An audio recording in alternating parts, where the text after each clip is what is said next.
Advertencia. El canal no se hace responsable de lo que se diga o se haga en el programa. Mike Silvero no es funcionario de este medio. No sabemos cómo hace para aparecer todos los días en nuestra grilla. Ni siquiera lo conocemos. No vean este programa. Para que te prohíba tu mamá.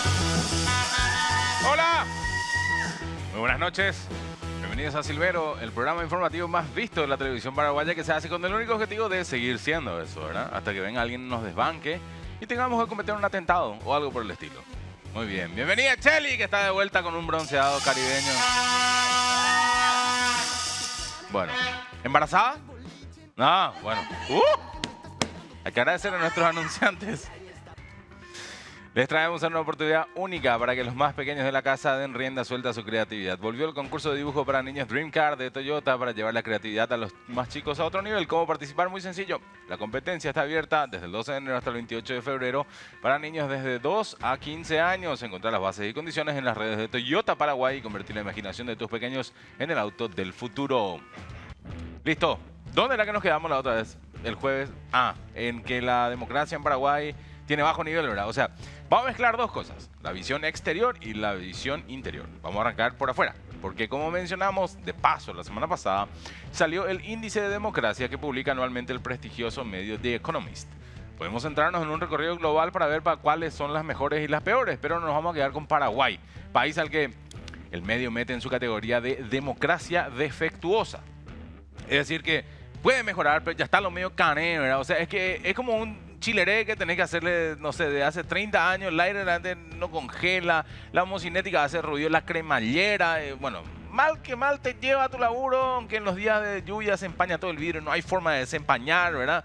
Y tenés que llevar un trapo para limpiar el vidrio mientras manejas, así poder ver algo y que no te choque un colectivo o una moto. Hay que hacerle mantenimiento, eso es verdad. Si miramos el análisis general, lo que vemos es que el número con el que Paraguay termina la evaluación es 6.00.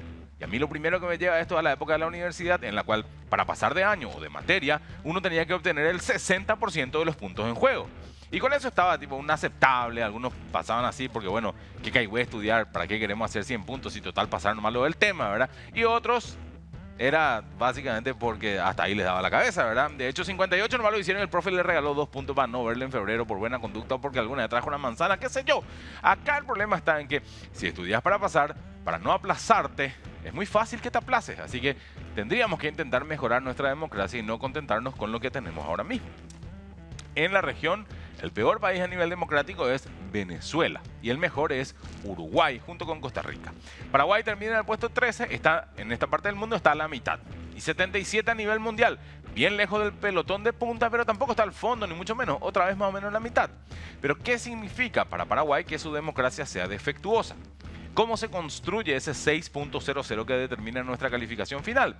The Economist hace un análisis de algunos aspectos, por ejemplo, el proceso electoral y el pluralismo. Y allí está súper bien, con 8.75 puntos. Claro, esto porque, bueno, se hacen elecciones en las fechas marcadas, se pasa la aprobación de los organismos electorales locales y extranjeros, juran los que lograron los votos suficientes a veces, y se constituyen las cámaras de uno de los poderes, con varios partidos, con personajes de varios movimientos políticos, en síntesis, ¿verdad? Claro, probablemente la salida de Katia González del Senado, principalmente por la discusión de sobre si es que tenían que ser 30 los votos para sacarla, como creemos nosotros de acá tenía que haber sido, pero ese es otro tema. La política es cambiante y se acomoda a las necesidades, pero vamos a entrar en eso más tarde. Lo siguiente en el análisis de los puntos es el ítem funcionamiento de gobierno, y ahí nos vamos a la puta. Caemos a 5.36, es decir, medio que 50-50. A veces sirve, a veces no, y eso se nota, no solo en el gobierno central, sino en todo el país, en las gobernaciones, en los municipios, que muchas veces le dan la espalda al ciudadano con sus horarios de mierda para atender a la gente, con sus pobres servicios básicos, y principalmente porque si uno mira lo que creció el sector privado en este siglo en Paraguay versus lo poco que creció lo público en cuanto a calidad, es casi como mirar una foto tuya de ahora y compararla con una foto tuya de hace 20 años cuando, bueno, eras emo, ¿verdad? Pero no importa. Lo público parece que sigue siendo tan triste como un adolescente con cabello absurdamente oscuro que escucha música depresiva y que de paso se deprime y deprime a todos los que están a su alrededor, ¿verdad? En participación política nos llevamos un 6,67 puntos. Eso quiere decir que se valora que haya muchos o varios partidos pugnando los cargos. Que no esté el Senado ni proscrito ninguno, ni mucho menos, ¿verdad? Pero en cultura política caemos hasta el fondo, 1,88. Y eso tiene mucho que ver con nuestra manera de entender la política, que sigue siendo profundamente tribal. Le beneficio al que es de mi partido o de mi bando y me olvido que gobierno para todos. O como muestra actual, esto de interpretar que el hecho de tener mayoría permite avasallar, dejando de lado el debate, el disenso y esas prácticas tan puristas de los analistas democráticos que algunos consideran una pérdida de tiempo. Finalmente, lo último analizado es el marco de las libertades civiles, donde la calificación es 7,35.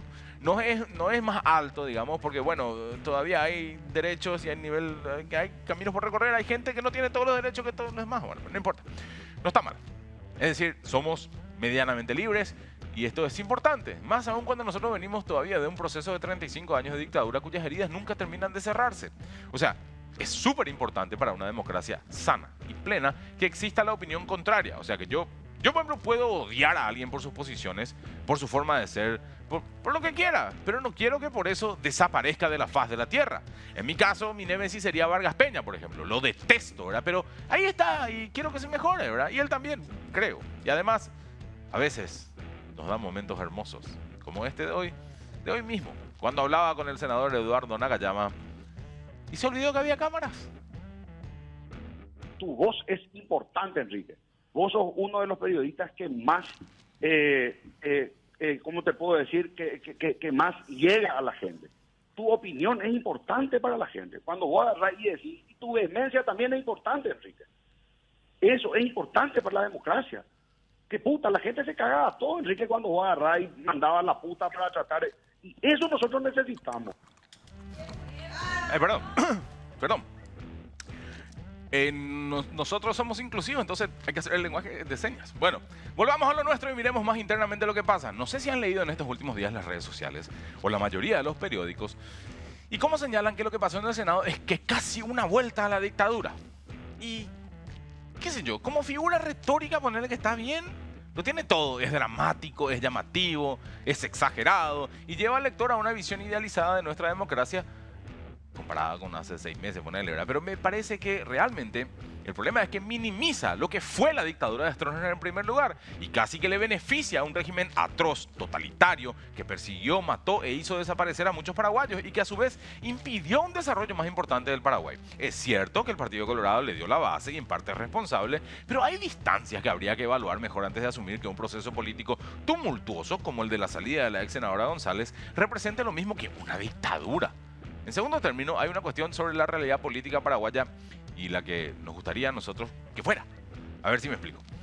Yo puedo considerar, como considero, que la dictadura fue una mierda para el Paraguay. Y puedo sostenerlo, pero basta mirar las redes sociales o hablar con tu tía para encontrarnos con que mucha gente no coincide conmigo.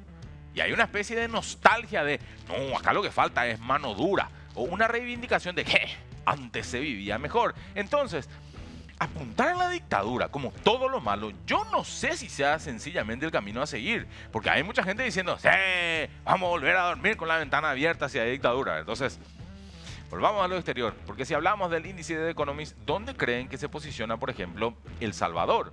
Con Nayib Bukele, un presidente súper popular, no solo en su país, sino en toda la región, debido a su mano dura y a sus medidas de seguridad.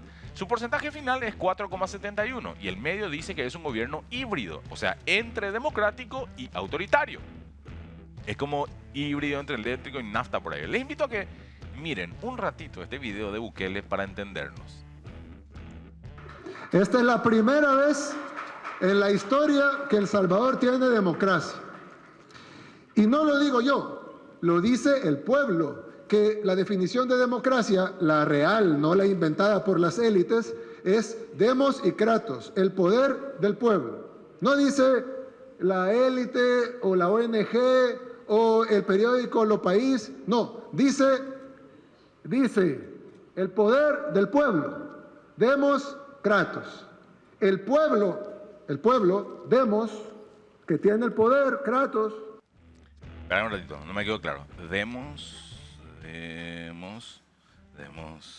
Kratos. Kratos, pero no es una bodega acá. Bueno, no importa.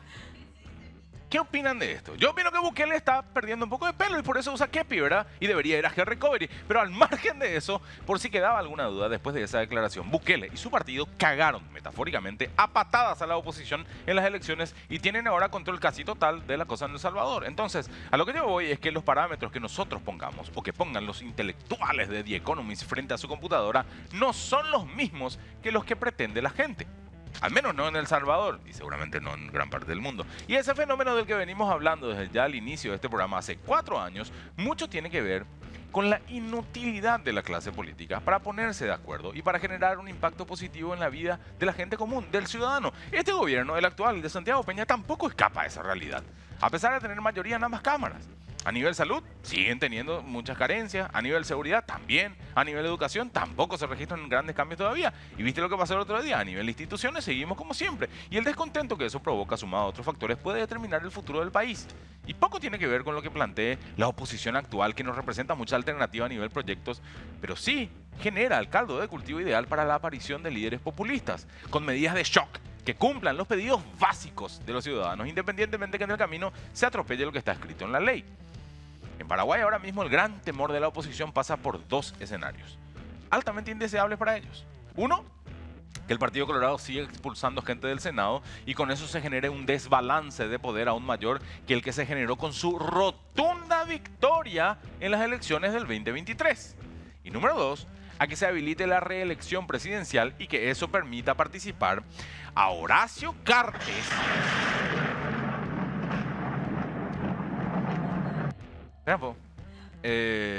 Pregunto nomás. Cada vez que yo diga entonces Horacio Cartes. Espera, o sea, ¿por qué me lo que tanto? O sea, es un nombre nomás, ni era el presidente, era Horacio Cartes. Basta. Basta. Un saludo, don Horacio. Bueno, pasemos a otra cosa. En las últimas horas, luego de que el embajador de los Estados Unidos se haya reunido con el cardenal Adalberto Martínez, la conferencia episcopal paraguaya, es decir, todos los curas, salieron también a criticar lo ocurrido en el Senado y a mostrar su preocupación. A continuación le siguieron un montón de gremios, empresarios que también hicieron lo mismo. Un poco para la foto, hay que decirlo. Porque la verdad es que la mayoría de ellos son colorados. Tienen en su WhatsApp a los senadores y a los grandes líderes políticos del Paraguay. Se fueron a los mismos colegios, son parientes cercanos o lejanos, coinciden en los mismos clubes sociales. Así que si realmente quisieran hacer algo, lo pueden hacer ahí, por debajo de la mesa y todo, si quieren, sin mucha vuelta. Pero bueno, la era de las redes sociales pues también es eso, mucho postureo, para que todo el mundo vea. Para cerrar esto de hoy y arrancar la semana, que espero que sea para hablar de otros temas también, me parece ideal un ratito escuchar este extracto de lo que decía el ex candidato presidencial Euclides Acevedo ayer acá, en Gen. Este cochino maniqueísmo político. Zurdos de mierda, fachos de mierda, oviedista asesino, antioviedista republicano, argañistas, antiargañistas, Cartes, anticartes, colorado, anticolorado. ¿A qué se debe este maniqueísmo político que impide la construcción del consenso? Y la construcción del consenso no significa esterilizar el debate ni el disenso, sino todo lo contrario. En resumen, el maniqueísmo consiste en establecer 2 puntos antagónicos, sin nada en medio, así, o sea, conmigo o contra mí. Y lleva a no escuchar a nadie que no opine como yo. Y difícilmente se construya un país mejor, porque si no es mi amigo, solamente puede ser mi enemigo. Y no. Un saludo a Vargas Peña. Así arranca esta edición de Silvero, venimos enseguida. Si el Wi-Fi en tu casa es personal, te duplicamos todo. Elegí la conexión total al 0971-100.000 personal Flow. La primera impresión es lo que cuenta, por eso GNMG se muestra tal y como es, auténtico y clásico, y lo clásico nunca pasa de moda. Lo clásico se repite y lo clásico gusta a todos. Descubrí sus 2 presentaciones, tradicional y rosa. GNMG, nada que esconder, mucho que contar, representa y distribuye Abacor. ¿Listo? Momento de las noticias. Es momento de hablar de lo que pasa en este país. Es momento del triple más 2.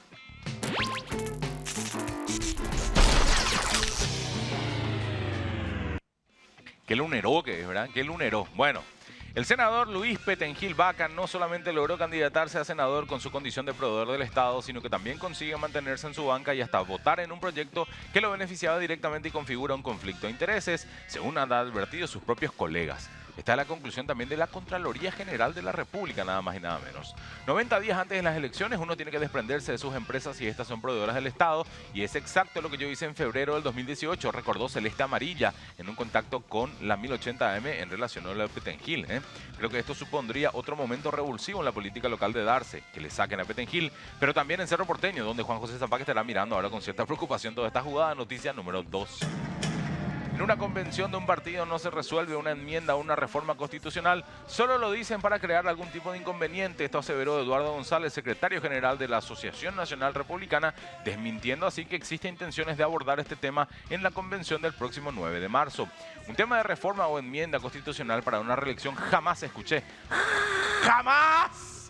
Yo no veo que en mi equipo político, en el partido o en el movimiento se haya planteado tal situación. Creo que son personas que quieren distraer o causar inconvenientes. Hay que ver quiénes están instalando esto porque no se le escuchó a ningún referente de Honor Colorado hablar al respecto, sentenció. Como decíamos en el monólogo, a mí me parece que la oposición, más que un problema con la reelección en sí, el problema es que tienen miedo de perder nomás luego contra Horacio Cartes.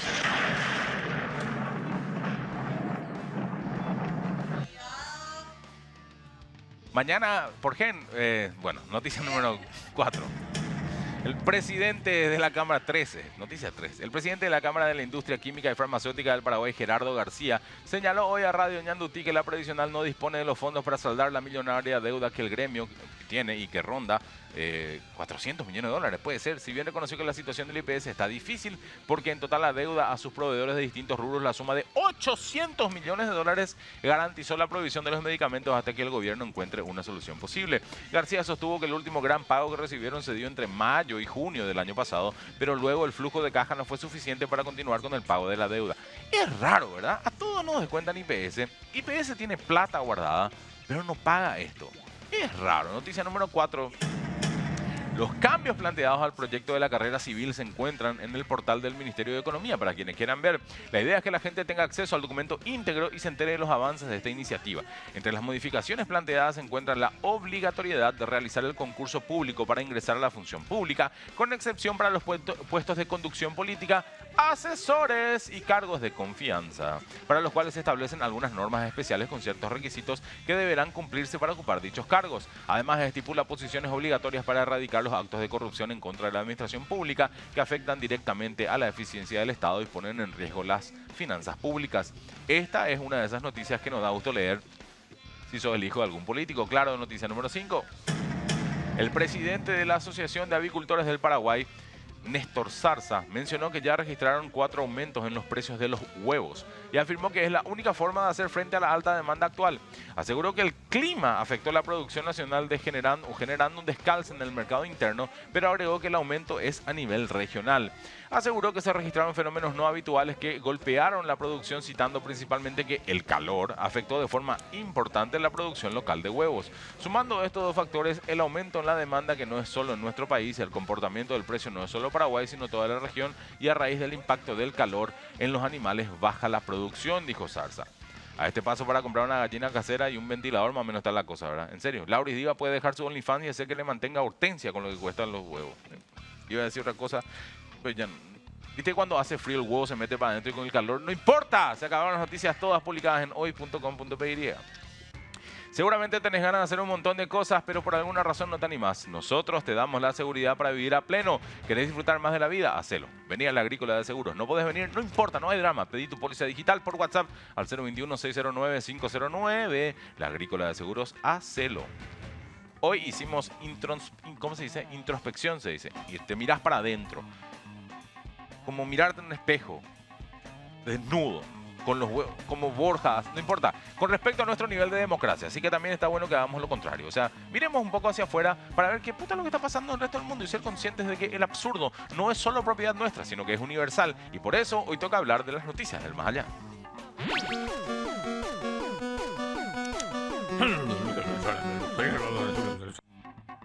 Demos Kratos. Hoy nos vamos hasta el otro lado del planeta, hasta China, para responder la siguiente pregunta. ¿Hasta dónde puede llegar una empresa para deshacerse de sus empleados sin pagarles indemnización? ¿Adaptar el reglamento interno en cuestión de minutos para necesitar solo 23 votos en vez de los 30 establecidos, de forma que quede bien claro que les chupa un huevo todo ese mismo reglamento? No, ese es más nuestro estilo. Ponerle a Pope a conducir tu programa, no, ese es otro estilo también. En China este tipo de cosas las llevan bastante más lejos. De hecho, lo llevan lejos, lejísimos. Tan lejos que los empleados acaban renunciando por lo lejos que llega la empresa. Voy a explicarme. Hace un mes surgió esta noticia en distintos medios de comunicación en la que hablaban de que una compañía china de publicidad con sede en la ciudad de Xi'an, en la provincia de Shanxi, cambió de lugar sus oficinas, generando así que el 70% de sus empleados renuncian. Y ustedes van a decir, qué flojo estos chinos. ¿Qué velo de tanto? Si realmente querés laburar y no tenés que... Tampoco... Yo vengo de Capiatá todos los días, amigo, ¿verdad? O sea, cuesta tanto llegar un poco más a la oficina. En realidad un poco sí.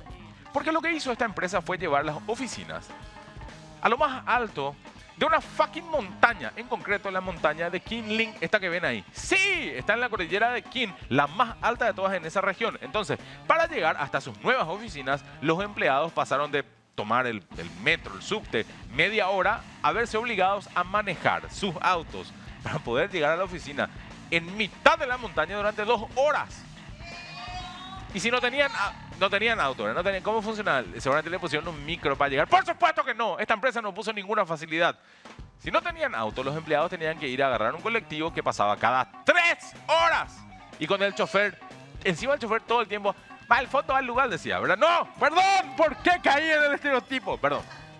¿Creen que esto era suficiente? Por supuesto que no. Una vez llegados a la parada más cercana, tenían que caminar 3 kilómetros por estos senderos montañosos para poder alcanzar su lugar de trabajo. Pero esperen, porque esto por supuesto que no es todo. Esta compañía china, en sus nuevas instalaciones, no tenía ningún tipo de servicio. No es que no tenían cantina o comedor, o sea, no es que ponerle faltaba papel en el baño. No tenían baños. Así que, si de repente te entraba en las ganas, tenías que irte hasta el pueblo más cercano. ¿Creen que esto es suficientemente malo? ¡No!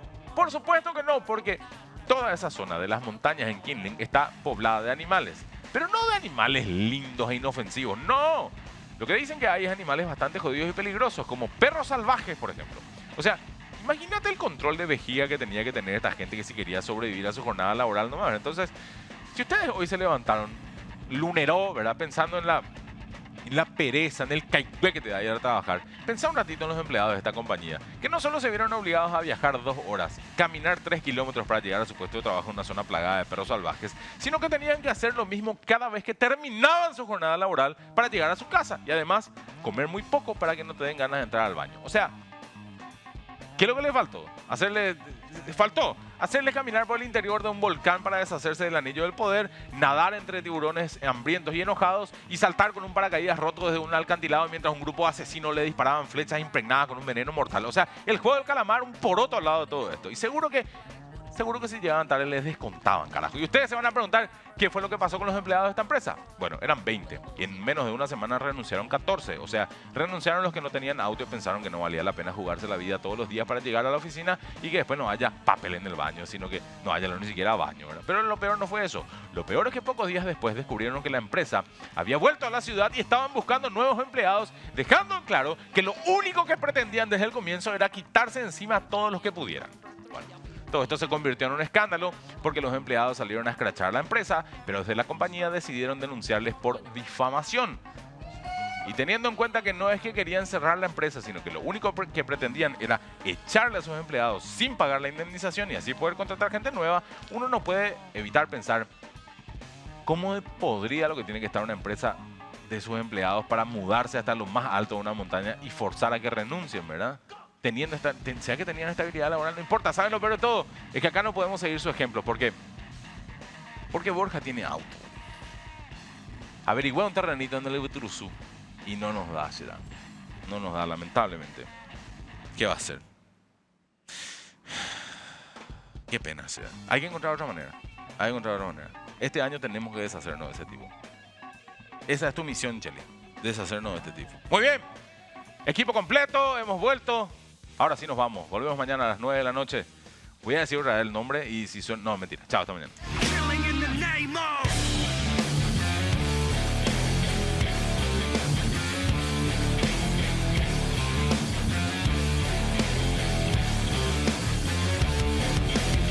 Some of those that work forces are the same that burn crosses.